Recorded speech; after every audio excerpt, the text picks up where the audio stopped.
दोस्तों good morning, आदाब। मैं शब्बीर मोमिन, आप देख रहे हैं न्यूज दर्पण टीवी।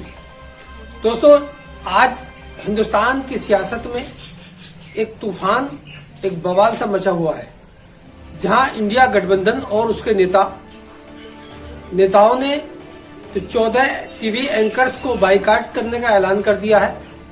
वहीं एक लिस्ट और आने को तैयार है। कुछ एंकर्स जो उनसे छूट गए हैं उसकी दूसरी लिस्ट आने वाली है, और इसे लेकर जिन एंकर्स को नामित किया गया है, जिन एंकर्स का नाम उस लिस्ट में रखा गया है, भारी बवाल कर रहे हैं। और इसे लेकर टीवी के मालिक, टीवी के एडिटर्स सबने आसमान सर पे उठा रखा है। बताया जाता है कि इंडिया गठबंधन के नेताओं का आरोप है कि इन 14 एंकर्स ने लगातार 5 साल तक विपक्ष को बदनाम करने में कोई कसर नहीं छोड़ी है। विपक्ष को लगातार बदनाम किया है, झूठी और फेक खबरें चलाई हैं। हर एजेंडा उनका विपक्ष के खिलाफ रहा है। हालांकि लोकतंत्र में पत्रकारिता एक चौथा स्तंभ होता है। पत्रकारिता एक ऐसा स्तंभ है जो सच को सच दिखाने में उसकी कला है। सच को सच दिखाना उसका धर्म है, उसका कर्तव्य है।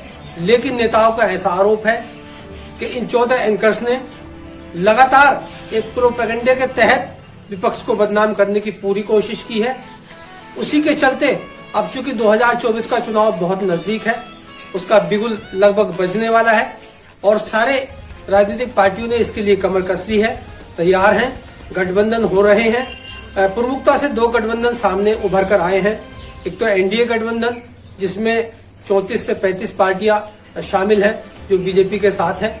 दूसरा गठबंधन इंडिया गठबंधन। जब से नाम इंडिया रखा गया है तब से ही ये सवालों के घेरे में है, तब से ही इस पर बवाल हो रहा है, तब से ही जगह जगह इसके बारे में बीजेपी के नेता और दूसरे नेता और टीवी एंकर्स में बहस छिड़ गई है। इसे लेकर वो भारी विरोध कर रहे हैं। कहीं कहीं ऐसा देखने को मिलता है कि उन्होंने इंडिया का नाम हिंदुस्तान से मिटाने की बात करते हैं, इंडिया नाम को ही खत्म करने की बात करते। इंडिया गठबंधन के नेताओं का सामूहिक फैसला जब आया, कांग्रेस नेता पवन खेड़ा ने जब ट्वीट करके जानकारी दी कि 14 एंकर्स की लिस्ट जब उन्होंने जारी की कि इन एंकर्स की हम किसी डिबेट में शामिल नहीं होंगे, हम इन एंकर्स के बुलावे पर कहीं नहीं जाएंगे, इनके शो नहीं देखेंगे, इनकी खबरें नहीं देखेंगे। हालांकि कुछ टेलीविजन चैनलों का भी बहिष्कार मौखिक रूप से तो नहीं किया, लेकिन बहिष्कार लगभग किया है। इसे लेकर चैनल के मालिकों में हड़कंप मच गया है और तरह तरह की बातें बन रही हैं। गठबंधन के नेताओं का पूरा आरोप है कि बीजेपी की गोद में बैठकर ये एंकर विपक्ष को लगातार बदनाम कर रहे हैं और जो जनता के मुद्दे हैं उन्हें छुपाकर, महंगाई को छुपाकर, बेरोजगारी को छुपाकर, सरकार से सवाल पूछने की बजाय विपक्ष से सवाल पूछना, विपक्ष को निशाने पर लेना, इन सारे आरोपों से घिरे हुए इन 14 एंकर्स को जब लिस्ट जारी हुई तो इन एंकर्स में हड़कंप मच गया, इनके मालिकों में, इनके एडिटर्स में हड़कंप मच गया। और बताते ये हैं कि अब एक लिस्ट और जारी होने वाली है जिसमें कुछ और एंकर्स छूट गए थे, इनका नाम, वो उन एंकर्स का नाम अब और सामने आने वाला है। इससे बेचैनी बहुत ज्यादा बढ़ गई है और सियासत का पारा बहुत तेजी से गर्म हो गया। तो विपक्ष का आरोप है कि इन एंकर्स ने हिंदू मुस्लिम के अलावा उन्हें कुछ दिखाई नहीं देता। देश में विकास से उनका कोई लेना देना नहीं है।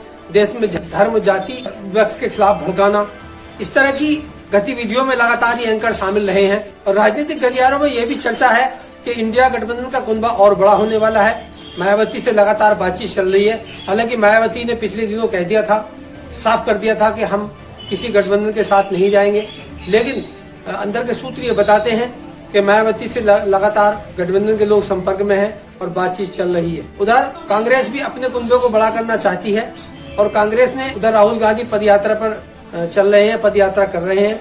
साथ ही साथ अभी सीटों के शेयरिंग का मामला चल रहा है, सीटों का शेयरिंग नहीं हुआ है, इस पर लगातार मीटिंग हो रही है, बात हो रही है।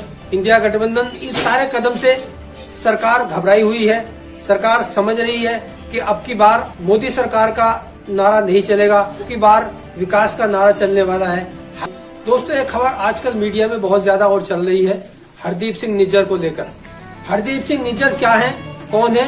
हरदीप सिंह निज्जर एक भारतीय सिख हैं जो बहुत पहले कनाडा में जाकर बस गए, उनके पास कनाडा की नागरिकता है। हरदीप सिंह निज्जर लगातार खालिस्तान की लंबे समय से मांग करते रहे हैं।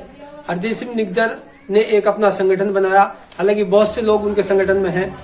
वो लगातार खालिस्तान की मांग कर रहे हैं, भारत से यानी सिख समाज की अलग देश बनाने की मांग कर रहे हैं, और वो कनाडा में भी इसे लेकर मुखर और सकिरे हैं।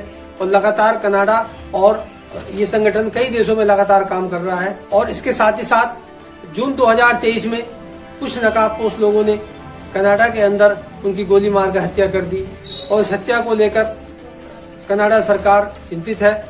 उधर जस्टिन ट्रूडो ने पार्लियामेंट में, कनाडाई पार्लियामेंट में भारत सरकार पर आरोप लगाया कि उसने अपने एजेंट के जरिए मेरे नागरिक की हत्या कराई है, निज्जर की हत्या कराई। हालांकि भारत सरकार ने के विदेश मंत्रालय ने इसे सिरे से खारिज कर दिया, और सिरे से खारिज करने के बाद दोनों देशों में तनाव बहुत ज्यादा बढ़ गया है। कनाडा ने भारत के डिप्लोमेट को निष्कासित कर दिया है। उधर हिंदुस्तान ने भी लगातार जवाबी कार्रवाई करते हुए कनाडा के डिप्लोमेट को निष्कासित कर दिया है। इसी तनाव को देखते हुए कनाडा सरकार ने जो भारत से डील हुई, ट्रेडिंग डील हुई, उसे रोक दिया है, यानी उसे लंबित कर दिया है, उसे बीच में छोड़ दिया है। और उसके साथ साथ कनाडा के अलावा इंग्लैंड, ऑस्ट्रेलिया और अमेरिका, इनमें हालांकि सिख समाज के लोग काफी रहते हैं और वहाँ ये मूवमेंट चलता है। खालिस्तान नाराज दिखाई दे रहे हैं, उन्होंने भी आंखें ततेरनी शुरू कर दी हैं। अमेरिका का बयान आया है कि अमेरिका लगातार इस दोनों के विवाद पर नजर रखे हुए है। बताया जाता है कि अमेरिका का छोटा भाई कनाडा है और कनाडा के पक्ष में वो हमेशा रहता है। कब कनाडा के पक्ष में अमेरिका बोल जाए इसका अंदाजा नहीं है। हरदीप सिंह निज्जर को भारत सरकार ने 2017 में अरेस्टिंग वारंट जारी कर दिया था और उसे आतंकवादी घोषित कर दिया था। तब से तिल मिलाए हरदीप सिंह निज्जर ने अपने अभियान यानी खालिस्तान बनाने की मांग को और तेज कर दिया था, और जून 2023 में उसकी हत्या हो गई। कनाडाई सरकार का मानना है कि भारत सरकार ने अपने किसी एजेंट के जरिए मेरे नागरिक की हत्या कराई है। इसी बात को लेकर दोनों में विवाद बहुत ज्यादा गहरा गया है, बढ़ गया है। कनाडाई सरकार की तरफ से एक कनाडाई जो इंडिया में रह रहे हैं और कनाडाई जो इंडिया में सैर पर आते हैं, उन्हें एक एडवाइजरी जारी की गई है कि ऐसी जगह पर ना जाएं जहां पर उनकी जान को खतरा हो और जहां कुछ गलत हो सकता हो। उसी के पलट भारत सरकार के विदेश मंत्रालय ने भी एक एडवाइजरी जारी की है जो हिंदुस्तानी कनाडा में रहते हैं उनके लिए, और यहाँ के लगभग 3 लाख स्टूडेंट्स कनाडा में पढ़ रहे हैं, स्टडी कर रहे हैं, उन्हें भी एडवाइजरी जारी की है कि किसी ऐसे इलाके में ना जाएं जहाँ पर खालिस्तानी ग्रुप का बहुत ज़्यादा दबदबा है। ऐसे जगह पर न जाएं जहां खतरा है, ऐसी जगह पर न जाएं जहां बवाल होने का डर है। बिल्कुल अपने आप को सुरक्षित रखें और अपना ख्याल रखें। दोस्तों, हमें आपकी राय का इंतजार रहेगा। हमारे YouTube चैनल को सब्सक्राइब करें, फेसबुक पेज को फॉलो